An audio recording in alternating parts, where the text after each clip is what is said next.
Have you ever noticed something truly strange about how we approach tasks, especially studying or any significant goal?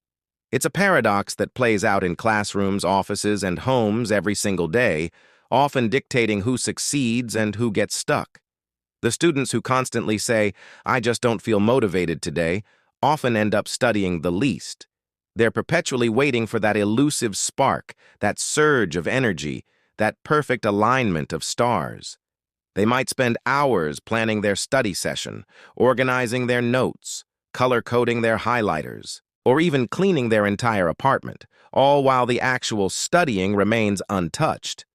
They're stuck in a cycle of anticipation, hoping motivation will strike like lightning, transforming them into a productivity machine. They might even feel a sense of accomplishment from the preparation, mistaking it for actual progress. But then there are the students who seem to be constantly in motion, always engaged, always making progress. They're the ones who consistently hit their deadlines, learn new skills, and achieve their goals. And here's the kicker. These are often the very same students who will openly admit they didn't feel like starting.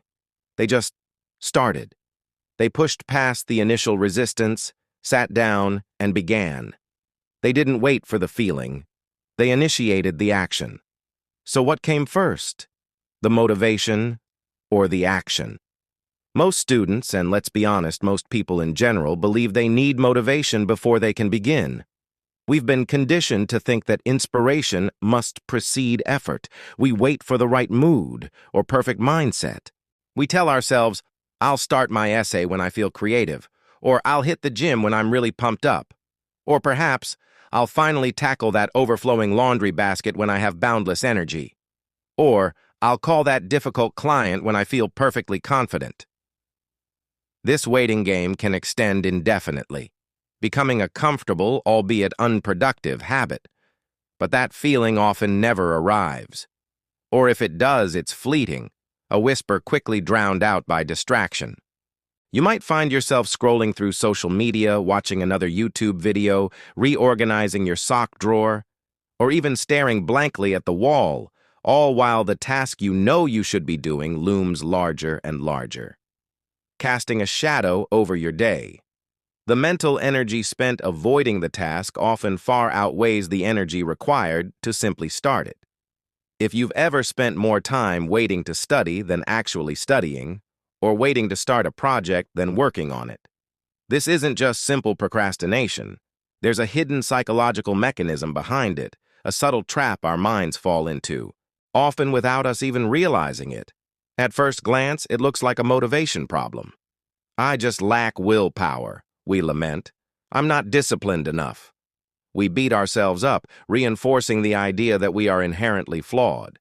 But here's what most people miss, and it's a game changer, a fundamental shift in understanding. Motivation is often the result of action, not the reason for it. Think about it in reverse. Let's take the classic example of a messy room. You don't feel motivated to clean it. The sheer scale of the mess is overwhelming, but you decide to pick up just one item, say a stray sock. Then you see a shirt on the floor and pick that up too. Suddenly, you're in a rhythm. The visual progress, however small, fuels a sense of accomplishment, which then generates more motivation to continue. Before you know it, you've made your bed, cleared your desk, and the room starts to look significantly better. The initial action created the motivation. Or perhaps you're dreading a workout. The thought of going to the gym feels like climbing Mount Everest.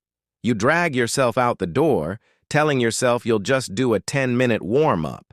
You get there, do a few stretches, and suddenly, the music is pumping, you see others exercising, and you feel a surge of energy.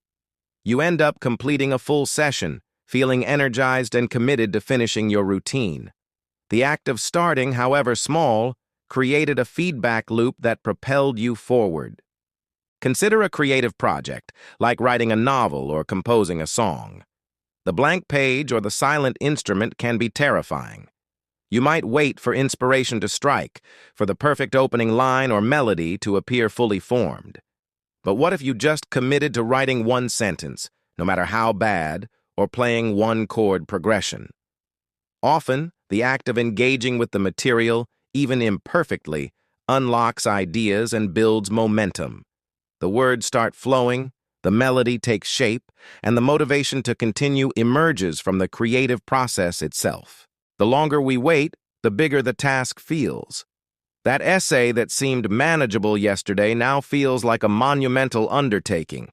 That chapter you need to read transforms into an impenetrable wall of text. That job application, which is just a few clicks, becomes an insurmountable bureaucratic hurdle, and the bigger it feels, the harder it becomes to start. Our brains perceive the effort required as immense, triggering a natural avoidance response, a protective mechanism. That keeps us from perceived discomfort. William James, often called the father of American psychology, understood this profound truth over a century ago. He once said, "Action may not always bring happiness, but there is no happiness without action." He wasn't just talking about grand gestures or life-altering decisions. He understood that movement, any movement, changes the mind.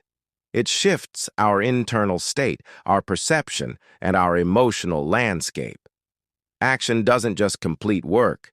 It changes how we feel about the work. It breaks the spell of inertia. It provides tangible evidence of progress, however small, which then feeds our sense of competence and, yes, our motivation. That initial dread begins to dissipate, replaced by a sense of engagement, even enjoyment. It's a powerful psychological hack. By acting, we trick our brains into feeling motivated.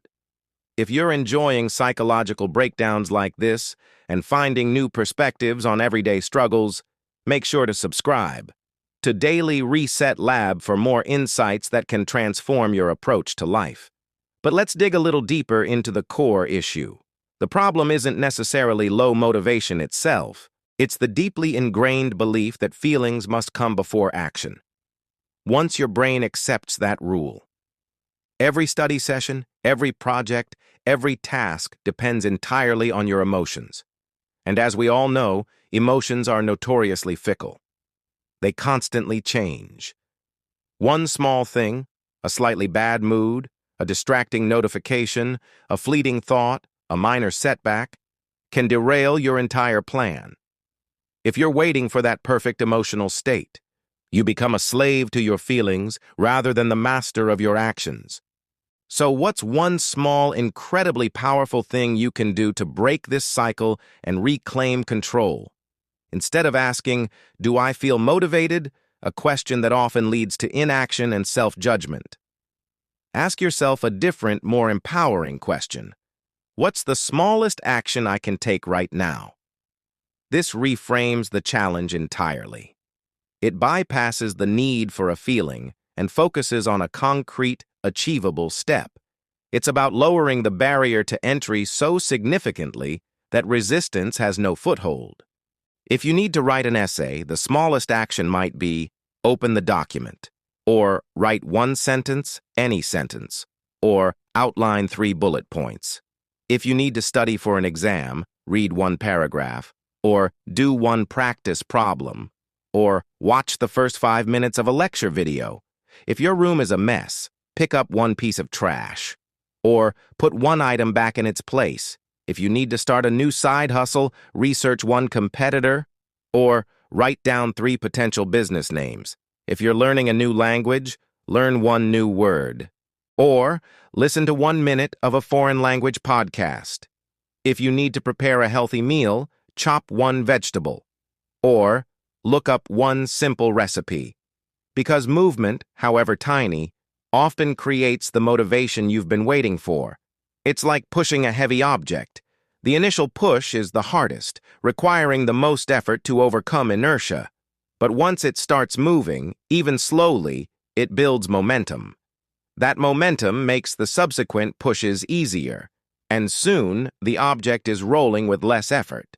Waiting strengthens doubt, solidifying the perceived difficulty of the task, and making it feel even more daunting.